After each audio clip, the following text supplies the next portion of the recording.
You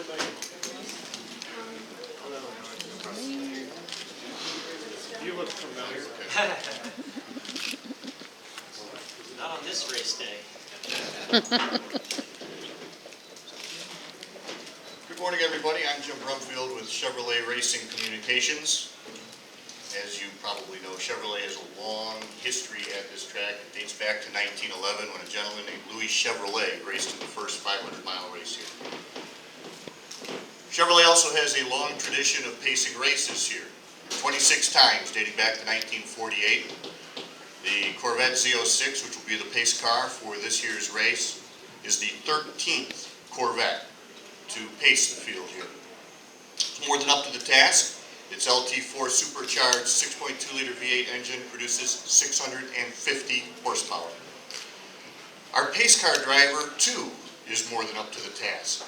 He has 5 Brickyard 400 victories here, including one in the first stock car race ever held on these grounds. 4 NASCAR championships, 92 victories.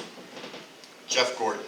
Jeff, welcome to Indianapolis. Yeah, thank you. What a thrill it is to be here on race day. I mean, I certainly had plenty of opportunities to make laps around this track before, but never have I had the experience that I'm having here today to be honored as being the pace car driver, to get the chance to drive that amazing Corvette Z06, which I've had a chance to make a couple laps around here a few weeks ago, and it's certainly up to the task. And then I get to hang out with my buddy Johnny Rutherford. I got a chance to meet my all-time hero Rick Mears earlier today, so it has been a thrill already, and I can't wait to get out there, get behind the wheel. My family's with me as well, experiencing this, so it's already a great start to the day. I can't wait to pace them to the green flag and hopefully do everything right that Johnny tells me to do. And the hardest thing is going to be getting out of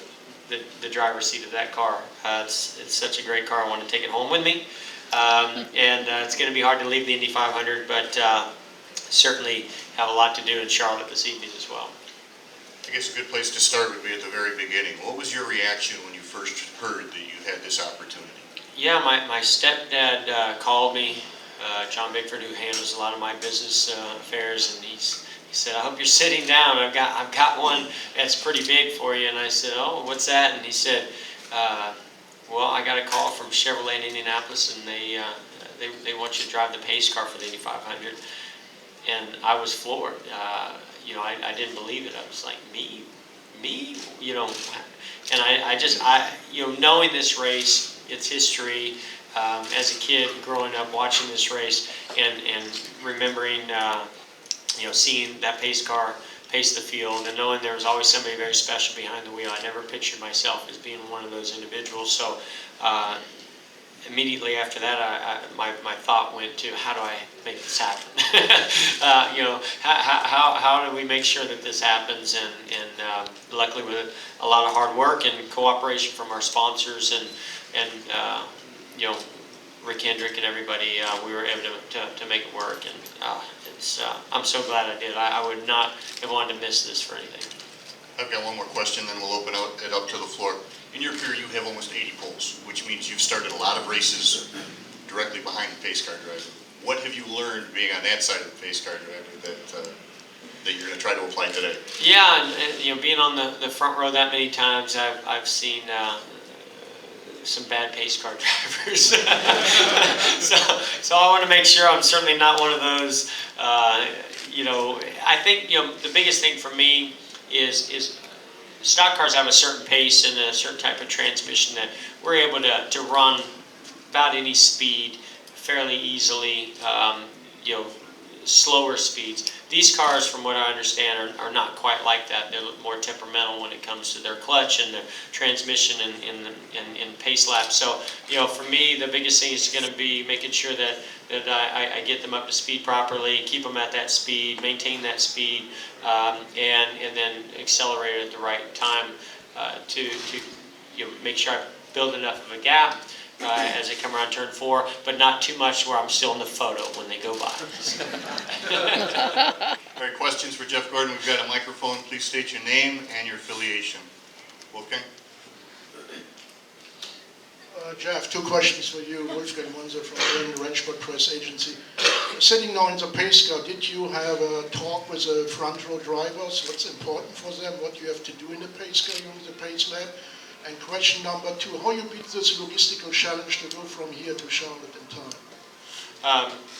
So I'm going to talk to some of the drivers when I see them before driver intros to ask them, if there's anything specific that they want. But Johnny Rutherford's a pro. He does this, all the time, and I'll be turning it over to him after I get out, and so he'll walk me through it. So the thing is, I drove the car, and the car is such an amazing, fun car to drive that I feel very confident in the driving aspect of things.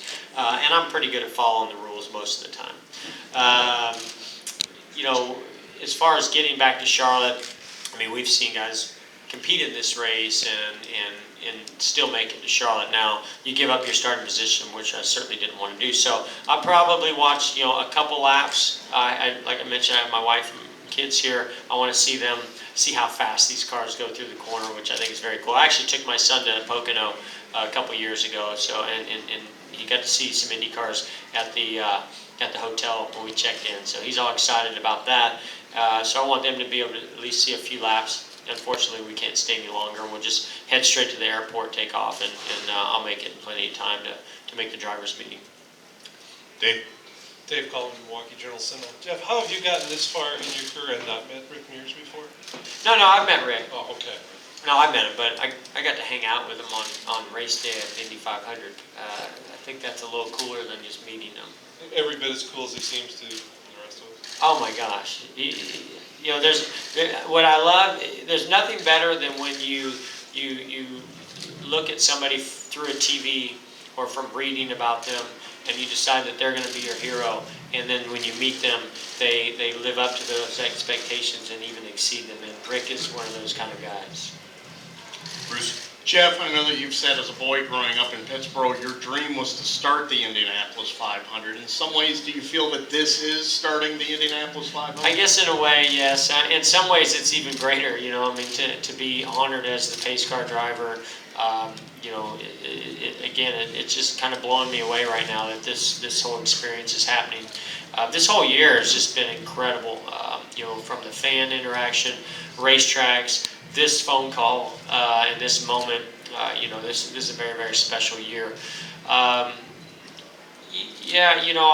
There's no doubt in my mind that one thing that maybe I feel like I've accomplished more than I ever expected or hoped to in racing. But the one thing that kind of did elude me and that we pursued, I say we, my dad and my mom and myself, when we were trying to go to that next level, was getting a chance to race here in the Indianapolis 500.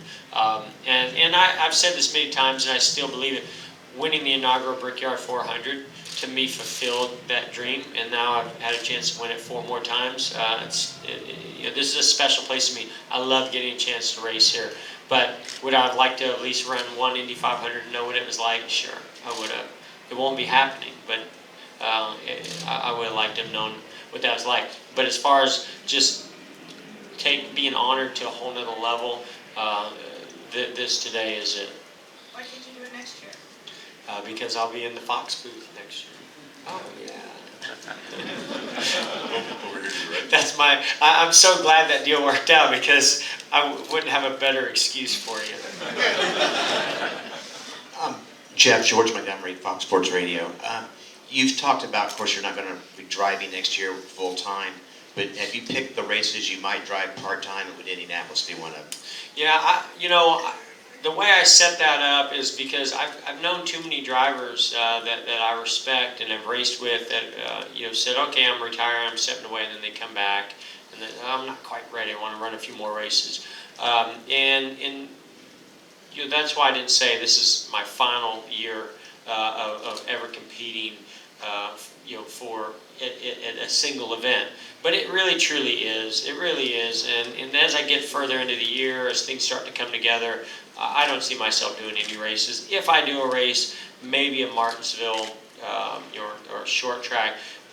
There's so much that goes into preparing a car and a team at Hendrick Motorsports, which is the only car that I would ever do it with, and team.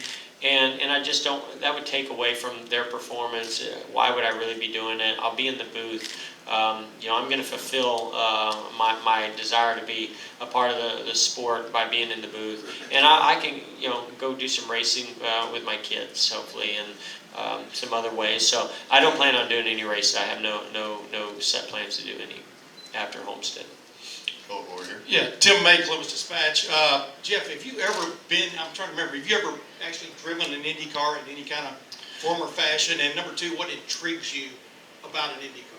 Yeah, no, you know, I drove the Formula One car here, which is probably the closest thing. I remember when I was living in Indiana, pursuing other types of racing, and IndyCar was on the radar. I drove a Super V out at IRP on their road course. You know, I went to several IndyCar races to be introduced to car owners and drivers and try to get my foot in the door there. And you know, NASCAR was meant to be for me. It just was. You know, I knocked on a lot of doors. It didn't happen. Within IndyCar, I went down south and things immediately started to happen. It just was meant to be. And what intrigues you about these cars, though? Oh my God! I mean, they're cool. You know, they're fast. The grip level that they have and the speed that they carry through the corners. You know, when you think of ultimate in race cars, you think of Formula One cars and Indy cars. Time for one more question. Over here. You know, NASCAR, we put on a great show, and the cars are fun, and they're very powerful, and I love driving them on the high bank ovals that we race on. But it's completely different than driving. You know, what driving that Formula One car was certainly like. Zach Catanzarelli, Weapons Racing. You mentioned the Formula One car, driving that and doing that with Juan Pablo Montoya. You've done a lot here at Indianapolis. It's a special place to you. How's that stack up with everything else that you've done?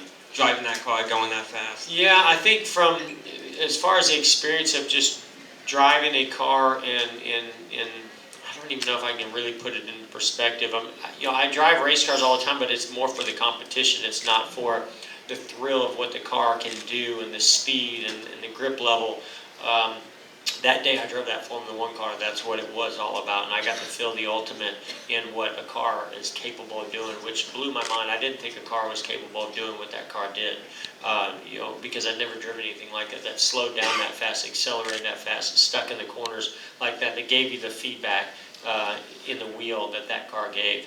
And I honestly, I've said ever since then that you know, I've never experienced the thrill of a car like in any other experience like I did that day. All right. Thank you, Jeff. Enjoy your day and good luck tonight in Charlotte. Yeah, thank you. Except for the Z06 today.